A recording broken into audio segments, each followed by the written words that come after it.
Abu Ali Al-Fuzail bin Iyas Al-Talakani lahir di Khurasan. Diriwayatkan bahwa sewaktu masih remaja, Fuzail adalah seorang penyamun. Setelah bertobat, Fuzail pergi ke Kufah kemudian ke Makkah, di mana ia menetap beberapa tahun lamanya hingga wafatnya pada tahun 187 H-803 M. Nama Fuzail cukup terkenal sebagai seorang ahli hadits, dan keberaniannya dalam mengkhotbahi Khalifah Harun ar-Rasyid sering diperbincangkan orang. Fuzail si penyamun dan kisah pertobatannya. Sewaktu masih remaja, Fuzail mendirikan kemah di tengah-tengah padang pasir, yaitu di antara Merv dan Bawar. Jubahnya terbuat dari bahan kasar, topinya terbuat dari bulu domba, dan di lehernya senantiasa tergantung sebuah tasbih. Fuzail mempunyai banyak teman yang semuanya terdiri dari para pencuri dan penyamun. Siang dan malam mereka merampok dan membunuh lalu menyerahkan hasil rampasan mereka kepada Fuzail karena ia adalah pemimpin mereka. Fuzail mengambil sesuatu yang disukainya, sesudah itu membagi-bagikan sisa harta rampasan tersebut kepada semua sahabatnya. Ia selalu tanggap tentang sesuatu dan tak pernah absen dari pertemuan-pertemuan mereka. Setiap anggota baru yang sekali saja tidak menghadiri pertemuan, Fuzail akan mengeluarkannya dari kelompok mereka.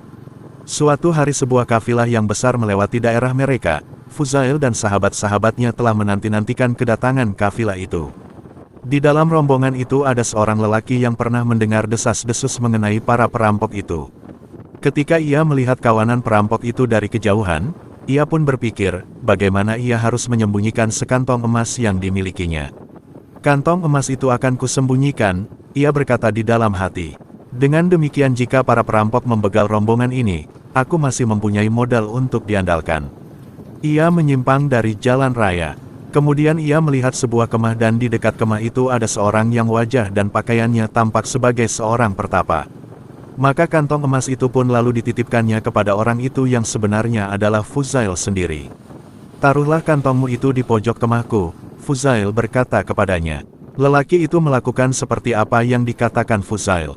Kemudian ia kembali ke rombongannya, tetapi ternyata mereka telah dibegal oleh kawanan Fuzail.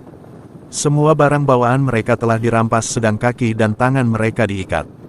Lelaki itu melepaskan ikatan sahabat-sahabat seperjalanannya. Setelah mengumpulkan harta benda mereka yang masih tersisa, menyingkirlah mereka dari tempat kejadian itu.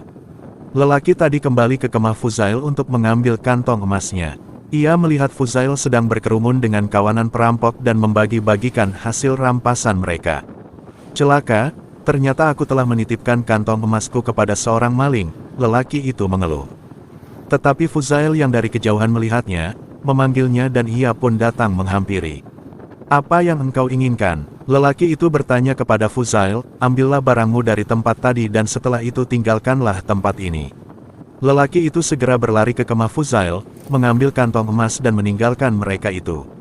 Dengan keheranan, teman-teman Fuzail berkata, dari seluruh kafilah itu kita tidak mendapatkan 1 dirham pun dalam bentuk tunai, tetapi mengapa engkau mengembalikan 10.000 dirham itu kepadanya?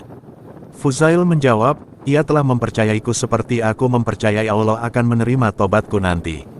Aku hargai kepercayaannya itu agar Allah menghargai kepercayaanku pula. Pada hari yang lain mereka membegal kafilah pula dan merampas harta benda mereka.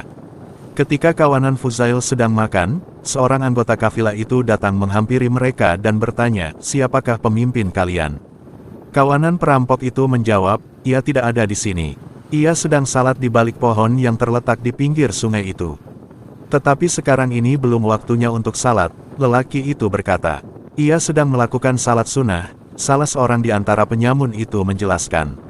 Dan ia tidak makan bersama-sama dengan kalian. Lelaki itu melanjutkan, ia sedang berpuasa, jawab salah seorang. Tetapi sekarang ini bukan bulan Ramadan. Ia sedang berpuasa sunnah. Dengan sangat heran lelaki tadi menghampiri Fuzail yang sedang khusyuk di dalam salatnya. Setelah selesai, berkatalah ia kepada Fuzail. Ada sebuah peribahasa yang mengatakan, hal-hal yang bertentangan tidak dapat dipersatukan. Bagaimana mungkin seseorang berpuasa, merampok, salat dan membunuh orang muslim pada waktu yang bersamaan? Apakah engkau memahami Al-Quran? Fuzail bertanya kepadanya. Ya, jawab lelaki itu. Tidakkah Allah yang Maha Kuasa berkata, orang-orang lain telah mengakui dosa-dosa mereka dan mencampur adukan perbuatan-perbuatan yang baik dengan perbuatan-perbuatan yang aniaya. Lelaki itu terdiam tidak bisa berkata apa-apa. Orang-orang mengatakan bahwa pada dasarnya Fuzail adalah seorang yang berjiwa kesatria dan berhati mulia. Apabila di dalam sebuah kafilah terdapat seorang wanita, maka barang-barang wanita itu tidak akan diganggunya. Begitu pula harta benda orang-orang miskin tidak akan dirampas Fuzail. Untuk setiap korbannya, ia selalu meninggalkan sebagian dari harta bendanya yang dirampas. Sebenarnya semua kecenderungan Fuzail tertuju kepada perbuatan yang baik. Pada awal petualangannya Fuzail tergila-gila kepada seorang wanita. Fuzail selalu menghadiahkan hasil rampasannya kepada wanita kekasihnya itu. Karena mabuk asmara, Fuzail sering memanjat dinding rumah si wanita tanpa pedulikan keadaan cuaca yang bagaimanapun juga. Sementara berbuat demikian, ia selalu menangis. Suatu malam ketika ia sedang memanjat rumah kekasihnya itu, lewatlah sebuah kafilah dan di antara mereka ada yang sedang membacakan ayat-ayat Al-Quran. Terdengarlah oleh Fuzail ayat yang berbunyi, belum tibakah saatnya hati orang-orang yang percaya merendah untuk mengingat Allah. Ayat ini bagaikan anak panah menembus jantung Fuzail seolah sebuah tantangan yang berseru kepadanya, "Wahai Fuzail, berapa lama lagikah engkau akan membegal para kafilah? Telah tiba saatnya kami akan membegalmu." Fuzail terjatuh dan berseru, memang telah tiba saatnya, bahkan hampir terlambat. Fuzail merasa bingung dan malu. Ia berlari ke arah sebuah reruntuhan bangunan. Ternyata di situ sedang berkemah sebuah kafilah.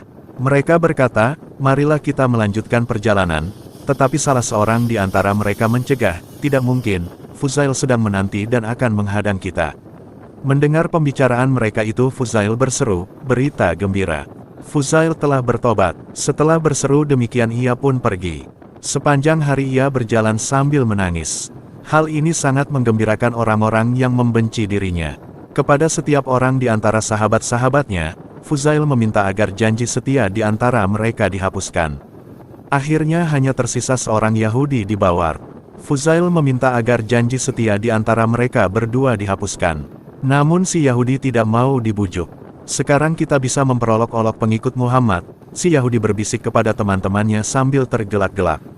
"Jika engkau menginginkanku untuk menghapuskan janji setia yang telah kita ikrarkan itu, maka ratakanlah bukit itu," si Yahudi berkata kepada Fuzail sambil menunjuk ke arah sebuah bukit pasir.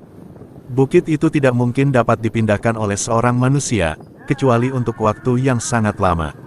Fuzail yang malang mulai mencangkul bukit itu sedikit demi sedikit, tetapi bagaimanakah tugas tersebut bisa diselesaikan? Pada suatu pagi, ketika Fuzail sangat letih, tiba-tiba datanglah angin kencang yang meniup bukit pasir tersebut hingga rata. Setelah melihat betapa bukit pasir itu telah menjadi rata, si Yahudi yang merasa sangat takjub itu, berkata kepada Fuzail, "Sesungguhnya aku telah bersumpah bahwa aku tidak akan menghapuskan janji setia kita sebelum engkau memberikan uang kepadaku. Oleh karena itu masuklah ke dalam rumahku, ambil segenggam uang emas yang terletak di bawah permadani dan berikan kepadaku. Demikian sumpahku akan terpenuhi dan janji setia di antara kita bisa dihapuskan." Fuzail masuk ke dalam rumah si orang Yahudi. Sesungguhnya si Yahudi telah menaruh gumpalan-gumpalan tanah di bawah permadani itu. Tetapi ketika Fuzail meraba ke bawah permadani itu dan menarik tangannya keluar, ternyata yang diperolehnya adalah segenggam penuh dinar emas. Dinar-dinar emas itu diserahkannya kepada si orang Yahudi. "Islamkanlah aku," si Yahudi berseru kepada Fuzail. Fuzail mengislamkannya dan jadilah ia seorang Muslim. Kemudian si Yahudi berkata kepada Fuzail, "Tahukah engkau mengapa aku menjadi seorang Muslim? Hingga sesaat yang lalu aku masih ragu, yang manakah agama yang benar. Aku pernah membaca di dalam Taurat, jika seseorang benar-benar bertobat, kemudian menaruh tangannya ke atas tanah, maka tanah itu akan berubah menjadi emas. Sesungguhnya di bawah permadani tadi telah kutaruh tanah untuk membuktikan tobatmu. Dan ketika tanah itu berubah menjadi emas karena tersentuh oleh tanganmu, tahulah aku bahwa engkau benar-benar bertobat dan bahwa agamamu adalah agama yang benar." Fuzail memohon kepada seseorang, "Demi Allah, ikatlah kaki dan tanganku, kemudian bawalah aku ke hadapan Sultan agar ia mengadiliku karena berbagai kejahatan yang pernah kulakukan."